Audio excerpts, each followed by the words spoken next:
여러분 안녕하세요. 오늘도 저는 신나는 과학 수업을 위해서 이곳 크리스를 찾았는데요. 그런데 여러분, 더워도 너무 더운 거 아니에요? 지금 날씨가요 무려 33도를 기록하고 있습니다. 안 되겠어요. 빨리 오늘은 또 어떤 수업이 기다리고 있을지 시원한 교실로 함께 가보실까요? 박사님 안녕하세요. 네, 안녕하세요.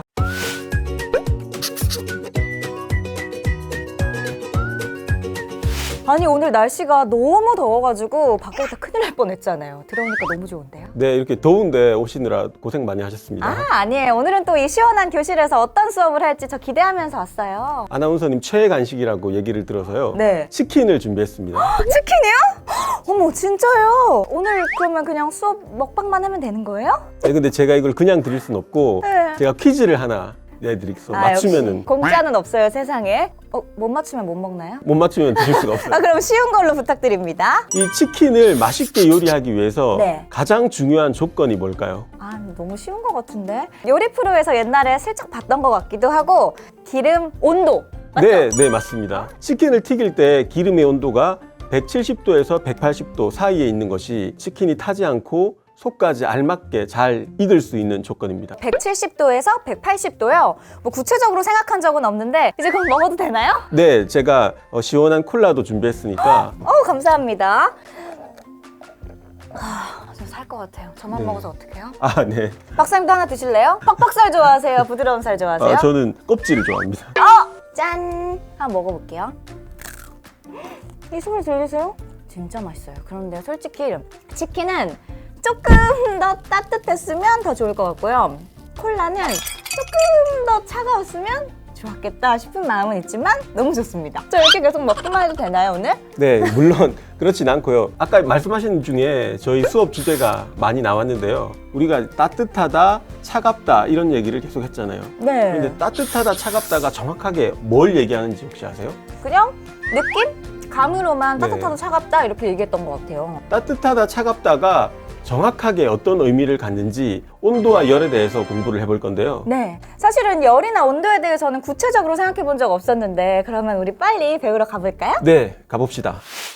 박사님, 조금 전에 차갑거나 뜨거운 정도를 온도라고 하셨잖아요. 네. 그런데 사실 일상생활에서는 온도보다는 다른 말을 더 많이 사용하는 것 같아요. 예를 들어서 일기예보가 있을 때 기온이 어떻습니다 이렇게 말하고 병원 가면 체온 재실게요 이러잖아요. 결국에는 그럼 이런 것들도 다 온도에 포함이 되는 거죠? 네, 말씀하신 대로 몸의 온도를 체온이라고 하고 네. 공기의 온도를 기온, 그리고 또 물의 온도는 수온이라는 말을 써요. 그쵸. 이렇게 쓰는 말이 다르긴 하지만 이것들은 다 섭씨도, 도씨라고 붙이는 단위를 사용하는 온도들입니다. 그렇군요. 그러니까 온도는 숫자 단위에다가 섭씨도를 붙이면 되는 거네요. 네, 그럼 평소에 우리가 이렇게 쓰는데 제가 어디서 듣기로는요. 우리 박사님과 같은 과학자분들이 쓰시는 온도의 단위가 또 따로 있다고 들었거든요. 그건 어떤 건가요? 네, 정확합니다. 과학자들은 켈빈이라는 단위를 사용합니다. 생소한데요. 섭씨도는 물의 어는 점을 0도씨, 물에 끓는 점을 100도씨로 놓고 그 사이를 100등분해서 만든 단위입니다. 이것은 일상생활에서 쓰기에는 편리하긴 하지만 과학자들은 다른 양들과의 관계를 지을 때 훨씬 더 편리하게 쓸 수 있는 켈빈이라는 절대 온도의 단위를 만들어서 사용합니다. 미국에서는 섭씨 온도와 비슷한 화씨라는 단위를 사용하기도 하죠. 그렇군요. 결국은 섭씨, 켈빈, 화씨 이렇게 온도 단위의 종류가 다양한 거군요. 네. 그렇게 온도 단위의 종류가 여러 개인 것처럼 사실 온도계도 종류가 참 많을 것 같은데요. 온도계마다 측정법도 다 다른가요? 병원에서 사용하는 온도계와 요리할 때 사용하는 온도계가 다른 것처럼 네. 다른 측정 원리를 가진 여러 개 온도계가 있거든요. 자, 여기 준비해뒀는데 한번 같이 측정해 볼까요? 재밌겠는데요. 하나씩 다 다르게 한번 재볼까요? 와, 박사님 정말 종류별로 이렇게 온도계가 준비가 되어 있네요. 네, 지금 먼저 이거는 사람의 체온을 재는 기체온계고요. 많이 봤던 것 같아요, 병원에서. 그리고 이거는 고체 물질의 온도를 재는 적외선 온도계입니다. 그리고 이거는 액체나 기체의 온도를 재는 유리 온도계예요. 다 정말 종류별로 다른데요. 네. 우리 한번 그러면 하나씩 한번 실험을 해볼까요? 네. 먼저 저에게 가장 익숙한 체온계는 병원에서 좀 많이 썼던 것 같은데 한번 제가 저의 체온을 재보도록 하겠습니다. 한번 해보겠습니다. 오, 뭐 적당한데요? 36.4도면 괜찮은 네, 거죠? 괜찮네요. 36.4도가 나왔습니다. 병원에서 막 감기 걸릴 때 가면 이걸로 꼭 해주셨던 기억이 나요. 그런데 박사님, 요거는 고체를 잰다고 하셨는데 어떤 걸 해볼 수 있을까요? 네, 표면을 재고 싶은 데를 이렇게 맞추고요. 치킨 한번 해볼까요? 네. 이렇게 눌러서 지금 몇 도 나오죠? 23도, 22.8도 왔다 갔다 하는 것 같아요. 네. 다음으로 액체와 기체를 재는 온도계라고 말씀해 주셨던 이 온도계로는 우리 아까 그 콜라 한번 재볼까요? 네. 박사님께서 한번 재주시겠어요? 자, 콜라 여기 있습니다. 이렇게 잴 때는 네. 눈금 끝의 높이와 네. 자기 눈의 높이를 이렇게 맞춰가지고 눈금 끝의 높이를 정확하게 읽는 게 중요합니다. 아, 눈금과 눈이 이렇게 일직선상이 딱 돼야 되는군요. 네. 몇 도 나오나요? 지금 22도 나오네요. 겁봐요. 22도면은 콜라는 좀 더 차가웠어야 되고 네. 치킨은 좀 더 따뜻했어야 돼요. 그렇죠? 네, 1도 네. 차이밖에 안 나네요. 박사님, 이렇게 우리가 진짜 귀, 뭐 치킨, 액체까지 온도를 재봤는데요. 다 각기 다르게 사용을 해서 보니까 온도는 이 물질의 상태나 쓰임새에 따라서 온도계를 다르게 해서 재야 되는구나 이런 생각이 들어요. 네. 근데 박사님, 그렇다면 정확한 온도를 재야 하는 그 이유는 뭔가요? 물건을 만들 때 어떤 온도 환경에서 만드느냐가 좋은 물건을 만드는 데 중요한 요소가 됩니다. 또 음식을 요리하거나 상하지 않게 보관할 때 온도를 정확하게 측정하는 게 필요합니다. 정말 여러 가지로 온도가 일상생활에서 중요한 영향을 미치는 것 같아요.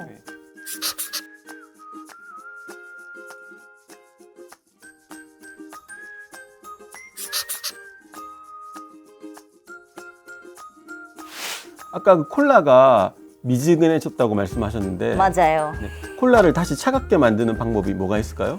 당연히 뭐 냉장고에 넣으면 되지 않을까요? 네, 냉장고에 넣는 게 제일 좋은 방법이긴 하지만 여기에 얼음을 넣으면 또 시원해지겠죠. 그 방법도 있겠네요. 그렇게 온도가 다른 두 물체가 만나면 두 물체의 온도가 변하게 되는데 네. 네, 이걸 한번 자세하게 실험으로 알아볼까요? 네, 좋아요. 짜잔! 자, 이렇게 실험 장비가 준비가 됐습니다. 박사님, 저는 사실 너무나 생소하게 느껴지는 실험 도구들인데 어떤 건지 소개 좀 해주세요. 네, 우리가 접촉한 두 물체의 온도 변화를 정확하게 측정하기 위해서 네. 디지털 온도계 2개를 준비했고요. 아, 여러분들은 교실에서 알코올 온도계 2개를 가지고 측정해도 괜찮습니다. 네, 그러게요. 디지털 장비들이 준비가 되어 있습니다. 자, 그러면 우리가 해볼 실험은 어떤 건가요? 여기 차가운 물이 담긴 음료수 캔을 뜨거운 물 안에 넣고요. 디지털 온도계를 넣어서 서로 접촉한 두 물체가 온도가 어떻게 변하는지 그래프로 관찰해 보도록 하겠습니다. 궁금한데요? 여러분, 뜨거운 물이 담긴 비커를 만져야 하니까 이렇게 박사님처럼 장갑 착용 잊지 마세요. 자, 그럼 해볼까요? 자, 그러면 이제 차가운 음료수를 비커에 넣어 볼게요. 네, 과연 어떤 변화가 있을지 궁금하네요. 어떤 변화가 있을지 저희는 화면으로 한번 볼게요. 네.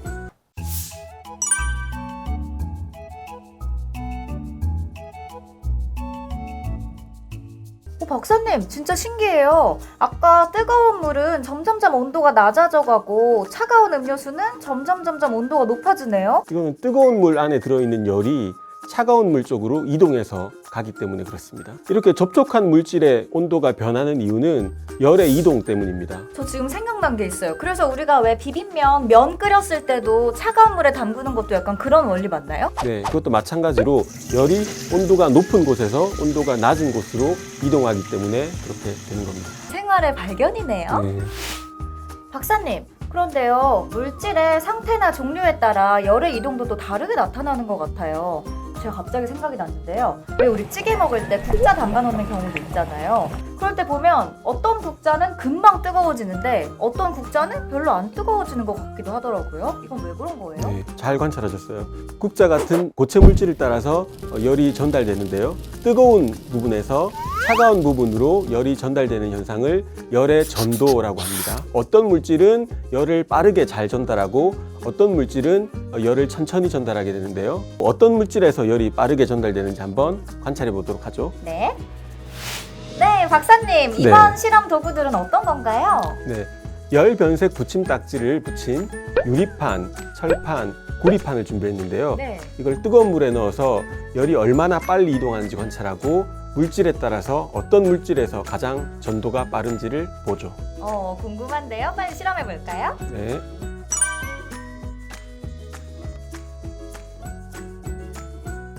와, 유리판, 철판, 구리판을 뜨거운 물에 한번 담가 봤습니다. 네. 자, 이제 고체의 종류가 다 다른데 이 종류에 따라 어떻게 빠르게 열이 전달되는지 볼게요. 오, 조금씩 나타나요. 네.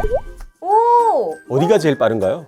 구리요. 구리, 그 다음에 철, 유리, 요 순서대로 가장 빠르게 열이 전달되네요. 헉, 확실히 이렇게 실험을 하니까 이 차이가 정말 분명하게 보이는 것 같아요. 네, 맞습니다. 구리가 열 전도가 제일 좋다라고 말할 수 있죠. 그러게요. 그러면 뭔가 열을 뜨겁게 해서 요리해야 될 때는 구리를 많이 쓰겠네요. 네, 근데 반대로 열이 이동하는 것을 원하지 않을 때는 유리나 전도가 안 좋은 물질을 써야겠죠. 아, 그렇겠네요. 오, 정말 신기한데요? 네. 물체와 물체 사이에 열의 이동을 줄이는 것을 단열이라고 하는데요. 예를 들어서 우리가 집을 지을 때 지붕이나 벽에 단열이 잘 되는 물질을 쓰면 외부의 온도에 관계없이 집 안의 온도를 적정하게 유지할 수가 있습니다. 맞아요. 단열 정말 중요하잖아요. 여름철이든 겨울철이든 실내에 적정한 온도를 유지하기 위해서는 단열만큼 중요한 게 없는 것 같습니다.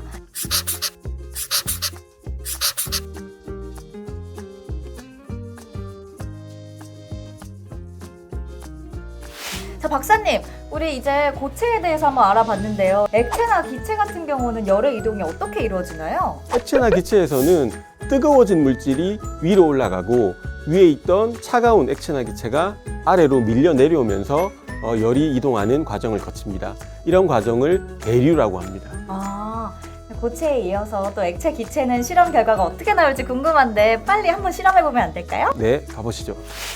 자, 박사님, 그럼 네. 이번에는 액체에서 열이 어떻게 이동하는지 한번 실험해보는 거죠? 네, 차가운 물을 준비했는데요. 여기에 뜨거운 물로 일부분을 가열해서 여기 따뜻해진 물이 어떻게 이동하면서 열을 움직이는지를 볼게요. 액체에서 열이 어떻게 이동하는지 알아봐요. 수조에 차가운 물을 넣고 받침대 위에 올려주세요. 스포이드를 사용해 수조 바닥에 파란색 잉크를 천천히 넣어주세요. 파란색 잉크의 아랫부분에 뜨거운 물이 담긴 컵을 놓아주세요. 가열된 물에 의해 파란색 잉크가 움직이는 모습을 관찰해 봅니다.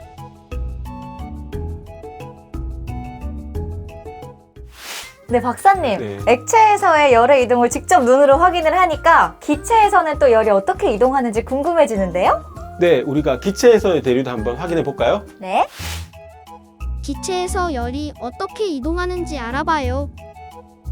향초꼬치에 향초를 꽂아 불을 붙인 후 기체 대류 상자에 넣고 향연기의 이동 방향을 관찰해 보아요. 뜨거운 물에 넣은 금속 막대를 대류 상자 옆면에 구멍에 넣어주세요. 뜨거운 금속 막대에 의해 가열된 공기 이동을 향연기를 통해 관찰해 보아요. 박사님, 아까는 연기가 이렇게 위로 일자로 올라갔던 것 같은데 제가 뜨거운 금속 막대를 넣으니까 연기가 금속 막대 쪽으로 올라가는 것 같아요. 네, 금속 막대 때문에 뜨거워진 공기가 위로 올라가면서 향 쪽의 연기가 금속 막대 쪽으로 휘는 거죠. 그렇군요. 우리 생활에 대류를 적극적으로 활용한 예가 하나 있죠. 그게 바로 냉난방인데요. 에어컨은 천장이나 방 위쪽에 설치해서 차가운 공기가 아래로 내려오게 하고 온돌은 방바닥에 설치해서 뜨거워진 공기가 위로 올라가게 하는 원리죠. 그렇네요. 사실 저는 평소에 별 생각이 없었는데 진짜 에어컨은 천장에 있고 온돌은 바닥에 있네요. 네. 유레카, 대류 현상이 생활 속에 녹아 있었네요. 네.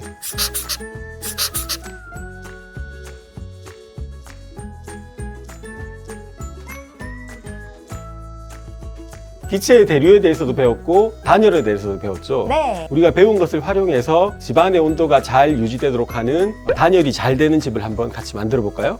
재밌겠는데요? 바로 해볼까요? 단열이 잘 되는 집을 만들어 보아요.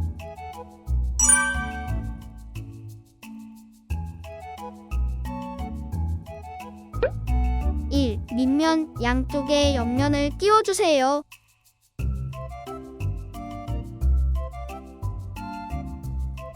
2. 앞면 한쪽을 끼워주세요. 3. 조립된 밑면에 핫팩을 붙여주세요.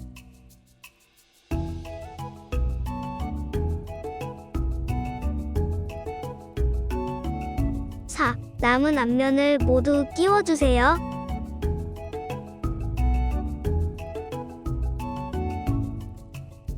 5. 뽁뽁이를 옆면과 앞면의 내부에 한 바퀴 감아주세요. 6.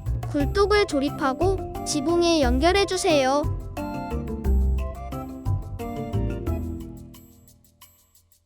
7. 지붕을 앞면과 연결하여 조립해주세요.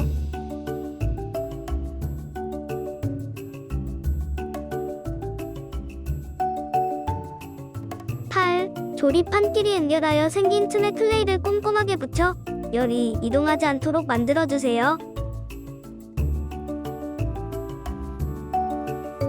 9. 바깥 온도를 측정하고 단열집 안으로 온도계를 넣어 단열집 내부와 외부의 온도 차이를 측정해볼까요?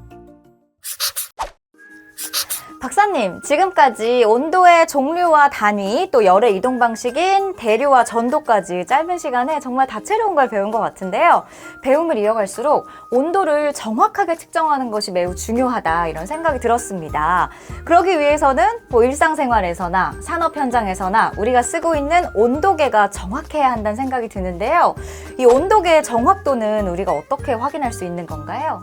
한국표준과학연구원에서는 정확하게 온도를 측정하기 위한 연구를 하고 있습니다. 제가 마침 그 연구를 진행하고 있으니까 같이 한번 가보시죠. 좋아요. 얼른 가보시죠. 박사님, 네. 이것이 바로 박사님의 연구실인 거죠? 네, 여기서는 정확한 온도를 측정할 수 있기 위해서 다양한 연구를 진행하고 있습니다. 그렇군요. 근데 저는 좀 궁금한 게요. 아까도 말씀드렸다시피 어떤 똑같은 물질을 온도계로 쟀을 때 어떤 온도계는 예를 들어 23도, 어떤 온도계는 24도를 가리킬 때가 있어요. 이럴 때는 어떤 온도계가 맞는 거야 혼란스러울 때가 있거든요. 그럼 네. 어떻게 해요? 그럴 때 바로 온도 표준이라는 게 필요한 건데요. 네, 저희가 하는 연구는 온도 표준을 가지고 다양한 온도계를 어떻게 잘 맞춰서 정확한 온도를 측정할 수 있는가 하는 것을 항상 연구하고 있습니다. 온도의 표준을 또 연구하시는군요. 네, 온도 표준에서 가장 중요하게 쓰이는 물의 삼중점을 한번 같이 보실까요? 네, 보시죠.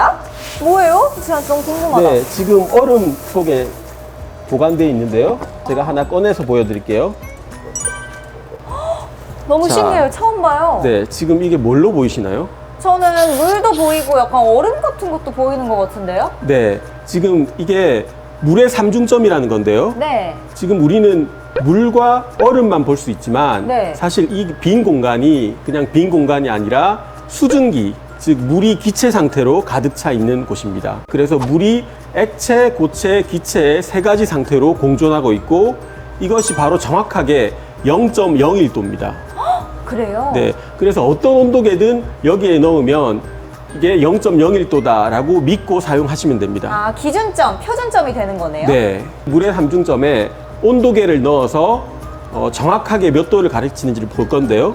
이 온도계가 가장 정확한 온도계 중에 하나인 표준 백금장 온도계인데요. 제가 이걸 아까 꺼내든 물의 삼중점에 넣어서 정확히 0.01도가 되는지 확인해 보실게요. 네. 온도계를 넣어 주셨고요. 네. 이제 화면으로 확인하면 되는 건가요? 네, 맞습니다. 박사님, 진짜 신기해요. 조금 시간이 지나니까 0.01도에 맞춰줬어요. 이렇게 하면은 어떤 온도계든지 정확하게 맞춰서 쓸 수가 있죠. 어떤 온도계가 물의 삼중점에 넣어서 0.02도가 나온다. 네. 그러면 0.01도를 빼서 물의 삼중점 온도에 맞춰서 사용하시면 가장 정확한 온도계로 사용하실 수가 있습니다. 좋네요. 정확한 표준점이 존재하니까 그 기준도 잘 맞출 수 있는 것 같습니다. 네. 우리 박사님께서 앞으로도 아주 정밀하고 정확한 기준점을 위해서 애써주실 거죠? 네, 그렇게 하겠습니다. 화이팅! 네, 오늘 수업을 통해서 온도의 종류와 단위에 대해서도 알아보고 열의 이동 방식인 전도와 대류, 그리고 단열까지 다채롭게 배워봤던 순간이었는데요. 온도를 왜 정확하게 측정해야 하는지 그 중요성을 좀 깨달았고요. 정확한 온도 표준을 위해서 우리 박사님들께서 얼마나 많은 노력을 하고 계시는지 깨달을 수 있었던 순간이었습니다. 박사님은 오늘 어떠셨어요? 네, 저도 오늘 수업 재밌었고요. 여러분도 일상생활에서 전도와 대류가 어떻게 일어나는지 또 정확한 온도 측정이 어떻게 쓰이는지 찾아보실 수 있었으면 좋겠습니다. 네, 생활 속 지혜를 찾아보는 재미도 쏠쏠할 것 같은데요. 여러분, 오늘 재미있으셨나요? 다음 시간에는 더 재밌는 수업으로 돌아올게요. 자, 크리스쿨 우리 다음에 또 만나요. 안녕!